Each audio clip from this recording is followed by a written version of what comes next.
अऊज़ु बिल्लाहि मिनश शैतानिर रजीम बिस्मिल्लाहिर रहमानिर रहीम। क़ाला अल्लाहु तबारक व तआला फ़िल क़ुरआनिल मजीद वल बुदन जअलनाहा लकुम मिन शआइरिल्लाहि लकुम फ़ीहा खैर फ़ज़्कुरुस्मल्लाहि अलैहा सवाफ़ फ़इज़ा वजबत जुनूबुहा फ़कुलू मिन्हा वअतइमुल ख़ानिअ वल मुअतर कज़ालिक सख़्ख़रनाहा लकुम लअल्लकुम तशकुरून। लन यनालल्लाह लुहूमुहा वला दिमाउहा वलाकिन यनालुहुत तक़वा मिनकुम कज़ालिक सख़्ख़रहा लकुम लितुकब्बिरुल्लाह अला मा हदाकुम व बश्शिरिल मुहसिनीन। सदक़ल्लाहुल अज़ीम। इटिकिलाई न्यूज़ के सामईन व नाज़रीन, आप तमाम को मालूम ही होगा कि अब ये जो दिन चल रहे हैं वो अय्याम हज हैं। ज़िलहज्जा का पहला अशरा है। इस 10 दिन को अरबी में ज़िलहज का पहला अशरा कहा जाता है। ये तारीख़ी तौर पर, इस्लामी तौर पर बहुत अहम अय्याम हैं, बहुत अहम दिन हैं। इसकी फ़जीलत कुरान में भी है और सरकार दो आलम सल्लल्लाहु अलैहि वसल्लम के फरमुदात में भी है। नबी सल्लल्लाहु अलैहि वसल्लम ने फरमाया, इन 10 दिनों में अल्लाह पर भरोसा करने वाले अहले ईमान मुसलमान दुनिया के किसी भी कोने में क्यों ना हो, कसरत से अल्लाह की बड़ाई, अल्लाह की तारीफ़ और अल्लाह की पाकी बयान करे। इस चीज़ को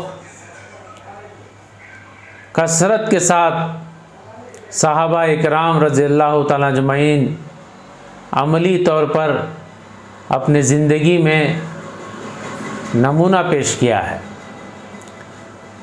बैठते उठते चलते फिरते, तिजारत में, खामोशी में, तन्हाई में, इज्तिमाइयत में बंदा ये कहता रहे, अल्लाहु अकबर ला इलाहा इल्लल्लाहु वल्लाहु अकबर वलिल्लाहिल हम्द।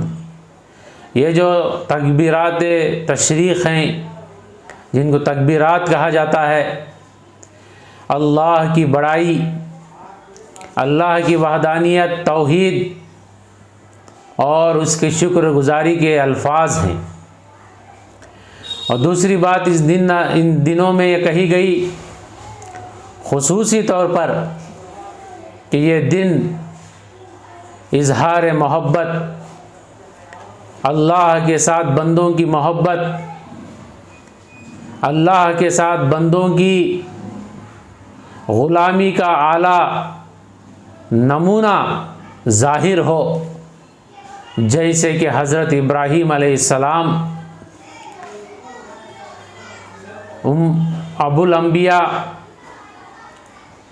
अपने ज़माने में नमूने के तौर पर पूरी ज़िंदगी को पेश कर दिए। इब्राहीम अलैहिस्सलाम की ज़िंदगी और उनके फ़र्जंद अर्जुमंद इस्माईल अलैहिस्सलाम की ज़िंदगी, इब्राहीम अलैहिस्सलाम की ज़ौजा हज़रत हाजिरा, इस्माईल अलैहिस्सलाम की वालिदा हज़रत हाजिरा अलैहिमुस्सलाम व तस्लीम की, वो इश्क़ खुदा में, इताअत खुदा में जो क़ुरबानियाँ पेश करे, जिसका ज़िंदा सबूत आज भी काबतुल्लाह है। मक्के के वो पहाड़ी हैं जिनको सफ़ा मरवा कहा जाता है। ज़मज़म का वो कुआँ है जिसका पानी सारे दुनिया में हुज्जाज इकराम ताज़ीम और तबर्रुक के तौर पर लेकर आते हैं। ये ज़मज़म का कुआं, ये काबतुल्लाह जो खड़ा हुआ है, और ये जो सफ़ा मरवा की पहाड़ियाँ जिसके दरमियान में हुज्जाज जो उम्रा करने वाले सही करते हैं, चढ़ते और उतरते हैं। और उसके बाद एक और बड़ी निशानी इब्राहीम अलैहिस्सलाम की क़ुरबानी और मोहब्बत और इश्क़ खुदा की, इताअत खुदा की, वो है अपने बेटे को इस्माईल अलैहिस्सलाम को अल्लाह के रज़ा के लिए ज़बा कर देना।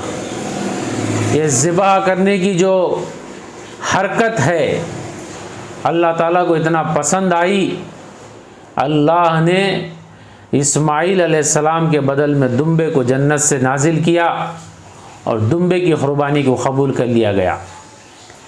मोहतरम सामईन, ये 10 दिन उस इश्किया ज़िंदगी, इश्क़ खुदा की ज़िंदगी की तरफ हम तमाम को दावत देती हैं कि तुम्हारे ज़िंदगी का मकसद, ईमान वालों की ज़िंदगी का मकसद सिर्फ़ रज़ा इलाही होना है, अल्लाह की रज़ा होना है, जिसका आला नमूना इब्राहीम अलैहिस्सलाम ने पेश किया।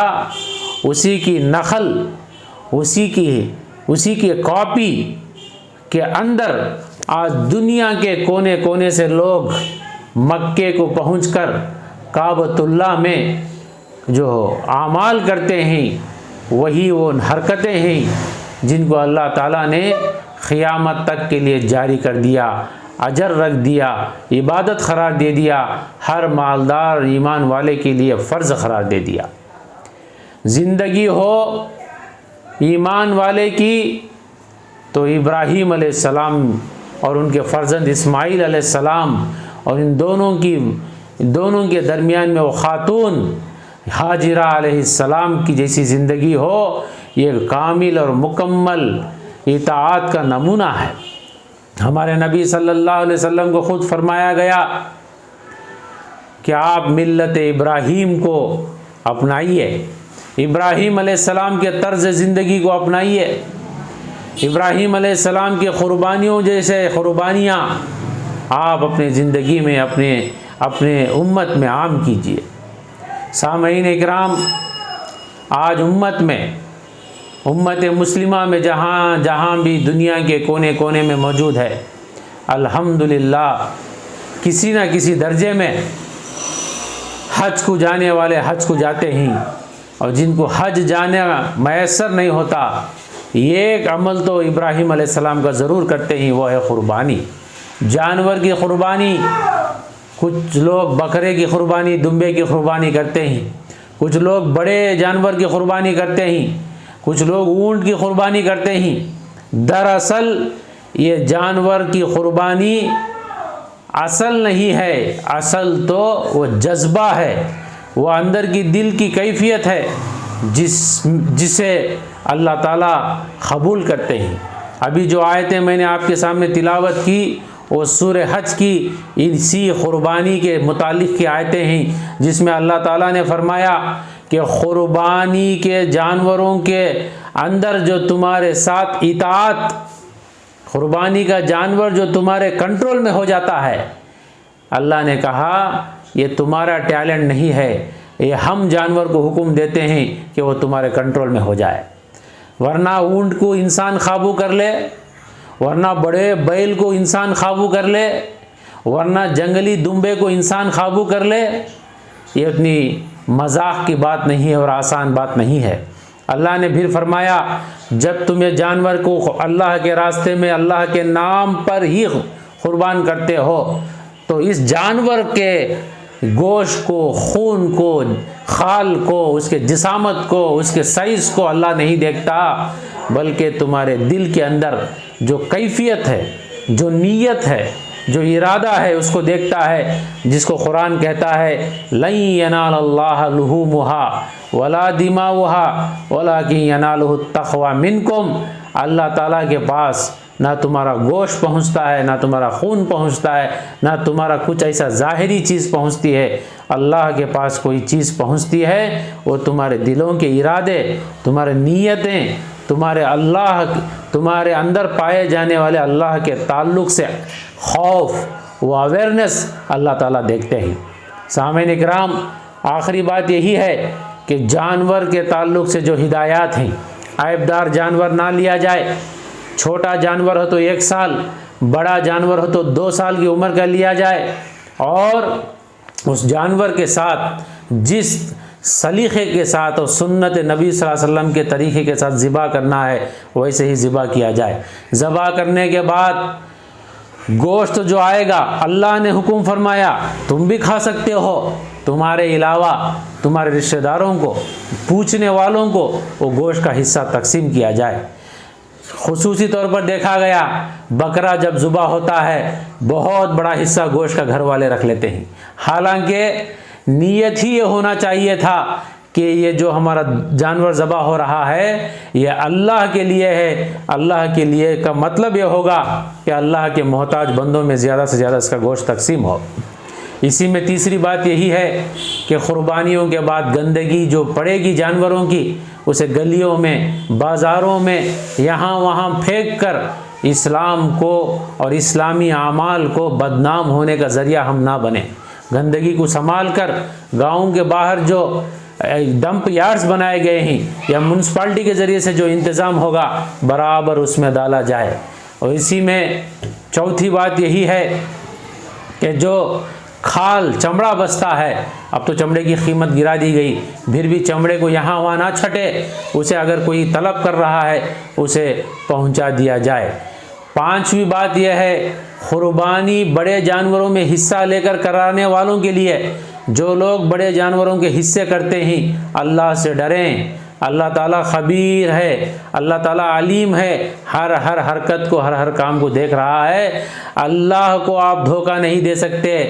हिस्सा देने वालों को आप धोखा दे सकते होंगे दुनिया में, अल्लाह को तो धोखा कोई नहीं दे सकता। इसलिए हिस्सा डालने वाले बराबर इंसाफ के साथ, हक़ के साथ काबिल जानवर में हिस्सा डालें। इसमें किसी किस्म का धोखा घपला करके अपनी आखिरत को बर्बाद ना कर लें। और मैं लास्ट में यही बात अवाम से कहूँगा, मुसलमानों से कहूँगा कि आप अपना कुर्बानी का मामला कर रहे हैं तो पूरे इल्म के साथ करें। मालूम कर लें कि जानवर क्या उम्र का हो, उसे किस तरह से ज़िबा किया जाए, उसमें ज़िबा करने के बाद गोश्त की तकसीम कैसे हो, उसकी गंदगी कहाँ जो है साफ़ तौर पर डाला जाए, दूसरों को तकलीफ़ ना हो। ये पूरे इल्म के साथ अगर कुर्बानी होगी और ये जज्बा वही जज्बा होगा जो इब्राहीम अलैहिस्सलाम हज़रत इस्माइल अलैहिस्सलाम को ज़बा करते वक्त का था, तो अल्लाह ताला से उम्मीद है अल्लाह ताला हमारी दुनिया भी बनाएगा, आखिरत भी बनाएगा। इन जो है कुछ बातों के साथ कुर्बानी के मुताल्लिक़ मैं अपनी बात को मुकम्मल करते हुए अल्लाह से दुआ करता हूँ, अल्लाह ताला हमें आने वाले गुज़रने वाले अय्याम की क़दर नसीब फरमाए और क़ुरबानी के मामले में पूरे इल्म के साथ, पूरे इखलास के साथ और पूरे सुन्नत के तरीक़े के साथ अदा करने की तौफ़ीक़ नसीब फरमाए। आमीन वल्हम्दुलिल्लाहि रब्बिल आलमीन।